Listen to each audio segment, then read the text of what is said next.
Me llamo Miriam Chura, yo soy abogada de profesión. Actualmente estoy trabajando en Misión Internacional de Justicia. Es una ONG que durante 16 años ha venido trabajando en la lucha y protección de los derechos humanos de toda niña, niño, adolescente víctima de violencia sexual.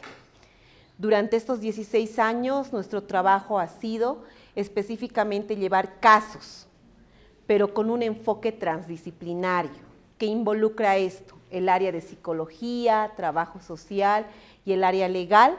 Hemos podido resolver las tres áreas un proceso como tal, ¿no? Y dando un alivio a las víctimas de violencia sexual. A mí me gustaría, mientras van comiendo, me gustaría conocerlos porque somos poquito y creo que va a salir muy bien esta dinámica.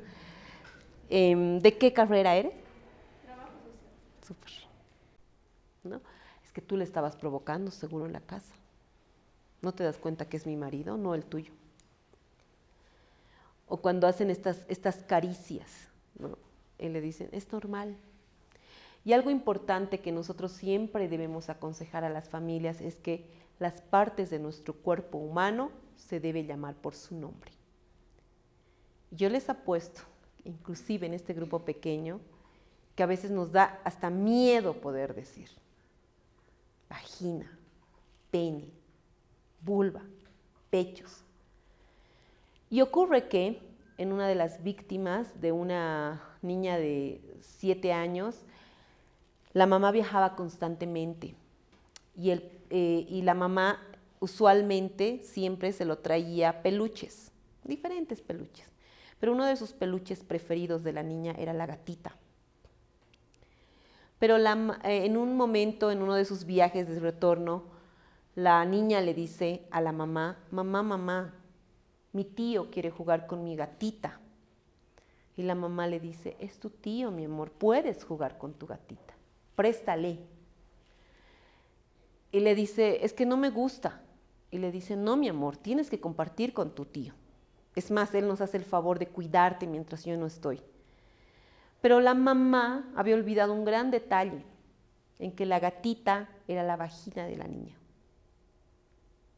Y en su momento, la niña le dijo a la mamá lo que estaba sucediendo. Pero por poner sobrenombres en las partes de nuestro cuerpo, ocurrió este hecho. Tarde fue cuando la mamá se dio cuenta de lo que estaba sucediendo. Pero en su momento la niña avisó. De 0 hasta una persona adulta mayor puede pasar abuso sexual. ¿Pero en qué difiere? En la pena. Habíamos hecho referencia que de los 0 hasta los 13 años con 364 días, la pena es de 10 a 15 años. Ah, ya, me está contando un hecho de violación. Bueno, tengo 10 personas más que atender. Al grano, ¿qué quiere decir? Y recuerdo cuando una de nuestras psicólogas en las defensorías me decía, ¿no? La niña me estaba hablando de 1000 cosas y dentro de esas cosas me ha hablado de sus hermanitos, que dice que le veía y demás. Pero yo le he dicho que me cuente lo que había sucedido, lo que a ella le ha pasado. Pero ahí es momento. Tenemos que escucharle a la víctima, porque todos los detalles que la víctima nos dé es importante. Porque resulta que la víctima le estaba diciendo que vive en un cuarto dividido con cortinas de tela y que en ese cuarto era cuando el papá llegaba, el padrastro llegaba y la violaba. Pero ella veía que sus hermanitos veían desde la cortina de tela que tenía. O sea, ella veía que siempre sus hermanitos de 5, 6 y 7 y ella que tenía 10, veían. Entonces para la psicóloga no le parecía importante que vean sus hermanitos.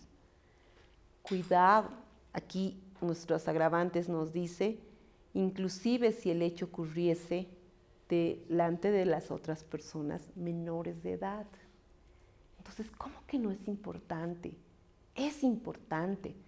Por eso cuando las víctimas nos hablen, tenemos que tener esta escucha activa. Nunca decirles, yo te entiendo por lo que estás pasando. Nunca podemos entenderle a una víctima a menos que hayamos sido víctimas de violencia sexual. ¿Sí? Entonces, ojo, mucho cuidado con esas palabras, Porque la víctima te va a decir, ¿usted también ha pasado por un hecho de violación? No. Entonces, usted no sabe cómo yo me siento. Aquí están estos tips que siempre les decía que pasa con las familias, con nuestras familias, ¿no? Y uno de los mitos que hay es, en mi familia no ocurre. ¿Por qué? Porque yo soy de una posición económica estable, de unos estudios, ¿no? Y bueno, toda mi familia también ha estudiado.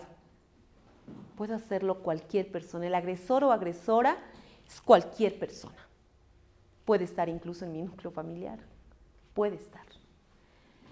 Y es aquí cuando les decía de la escucha activa, no bañarle, no cambiarle de ropa. Y algo importante, la denuncia inicia en la FELCB o en la Fiscalía, no en las defensorías. Las defensorías, los SLIMs, son servicios de instancias promotoras, instancias que coadyuvan, colaboran con el proceso. Porque las familias confunden y dicen, ya he denunciado en la defensoría, ahí está mi caso. No, la defensoría es una instancia donde se pone el conocimiento y donde se inicia el proceso penal, Fiscalía y FELCB. Denuncia verbal o escrita. Y si quiero hacerlo formal, presento una querella, ¿no? Que les había dicho que la querella es más formal porque se presenta directamente a un fiscal. Excelente. La Defensoría de la Niñez y Adolescencia, un servicio gratuito con un equipo transdisciplinario. También están las ONGs, fundaciones que coadyuvan a las víctimas de violencia. Entonces, ahí tienen ese recurso ustedes para poder coordinar, que colaboren a la víctima, porque no tienen ni para una fotocopia. Entonces, ahí podrá pues, apoyar una ONG o una fundación, ¿no? El proceso penal, les había hecho referencia entonces, que inicia como tal en la Fiscalía o la FELCB. Durante la etapa de investigación es importante establecer que tenemos plazos procesales. Todo depende de nosotros que estos plazos procesales se cumplan. Pero ¿qué escuchamos a diario en los medios de comunicación? Mi caso ya va hace 8 años, mi caso va hace 10 años, no tengo justicia. Porque ¿quiénes están fallando? Nosotros. Si nosotros como profesionales no solicitamos e imponemos el cumplimiento de los plazos procesales, ocurre esa respuesta de retardación de justicia. Si nosotros consentimos esa retardación de justicia, también es nuestra falta.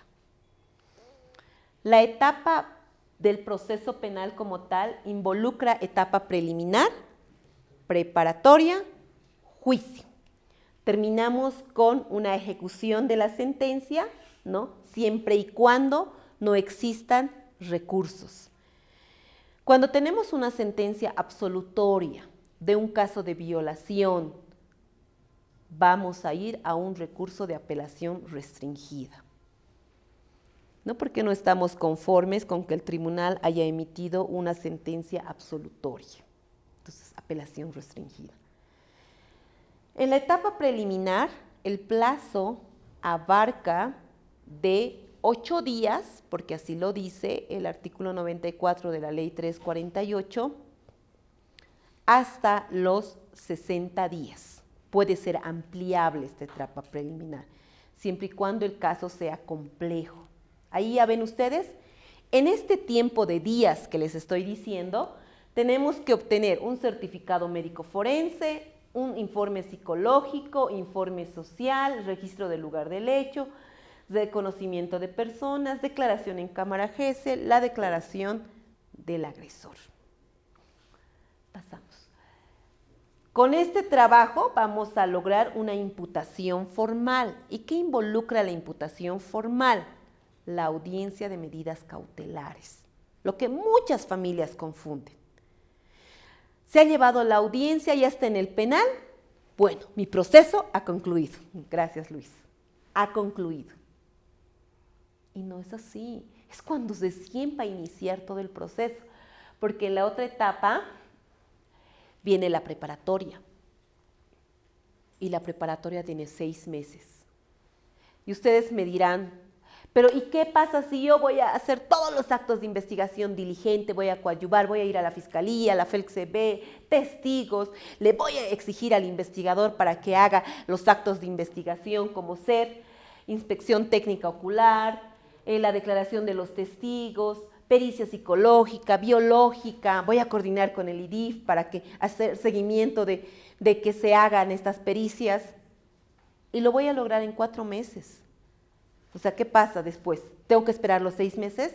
No, puede cerrar tu etapa preparatoria en los 4 meses, pero el plazo que te da el proceso como tal es 6 meses.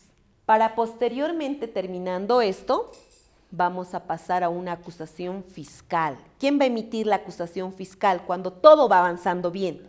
El Ministerio Público. Esta acusación fiscal también la parte víctima va a presentar su acusación particular. ¿Para qué? Para que dé inicio a la etapa de juicio oral. En esta parte de las acusaciones presenta Ministerio Público, víctima, Defensoría de la Niñez, tiene que presentar su acusación.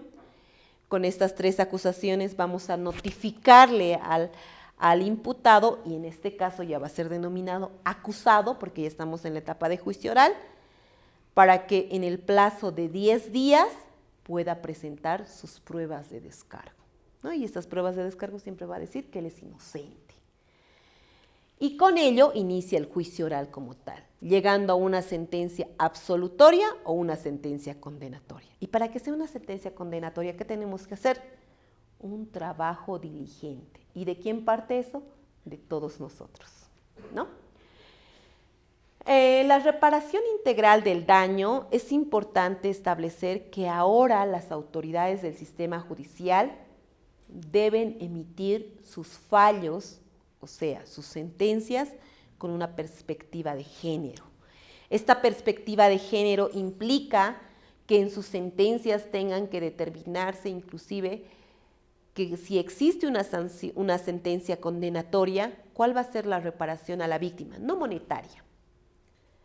La reparación de este daño psicológicas que el acusado debe pagar, ¿no? Por un tiempo establecido como una reparación del daño para la víctima.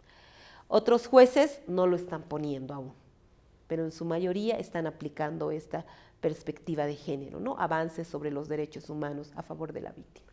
Entonces, finalizamos con esto. La atención, como decía la licenciada que me ha antecedido, la atención prioritaria de la víctima siempre debe ser una obligación de denunciar cualquier persona que tenga conocimiento de un hecho. Si yo, como funcionaria de la Defensoría, no realizo la denuncia, omito denunciar, porque se me ha olvidado o tengo mucha carga laboral, el artículo 154 bis, incumplimiento de deberes, me dice que va una sanción para mí, de 1 a 4 años. Ojo, todos los que somos funcionarios públicos o estamos aspirando para eso, tienen sanciones, ¿sí? Otro punto es que si yo no realizo esto, también hay una sanción penal, que es el artículo 174, donde nos establece encubrimiento, el que hace una retardación de la justicia. Eso también tiene una sanción. Por 2 vías hay las sanciones, ¿ya? El artículo 155 de la Ley 548, Código Niña, Niño, Adolescente, nos dice que todas las personas estamos en la obligación de denunciar. Y esta parte no quiero que se confundan y tampoco quiero que confundan. Y confunden los profesores, directores de las unidades educativas. No quieren presentar ningún hecho de denuncia porque dicen, yo tengo que seguir luego todo el proceso y tiempo yo no tengo. Es suficiente que pongan conocimiento a la Defensoría. La Defensoría dice, le da este poder, este Código Niña, Niño, Adolescente, el artículo 188, inciso B, le dice, de oficio tienes que actuar. sin representación de la familia. Entonces, este poder que tiene la Defensoría, una vez que le ponga en conocimiento el director o el profesor, suficiente para la Defensoría, y la Defensoría tiene que iniciar con todo. Y algunos me dirán, pero no funciona lo que me estás diciendo en la práctica. Funciona si ustedes hacen cumplir esto, ¿no? El artículo 188, inciso B. Y el artículo 144, el derecho de la protección de la imagen y la confidencialidad. Todos los casos que están involucradas, niñas, niños, adolescentes, siempre debe mantenerse en reserva. ¿Qué dicen algunas familias? Voy a llamar a la prensa, doctora. Va a ver que así el juez nos va a dar a nosotros la solicitud. No, error. No podemos aconsejarles eso a las familias, porque debemos resguardar su imagen de la víctima.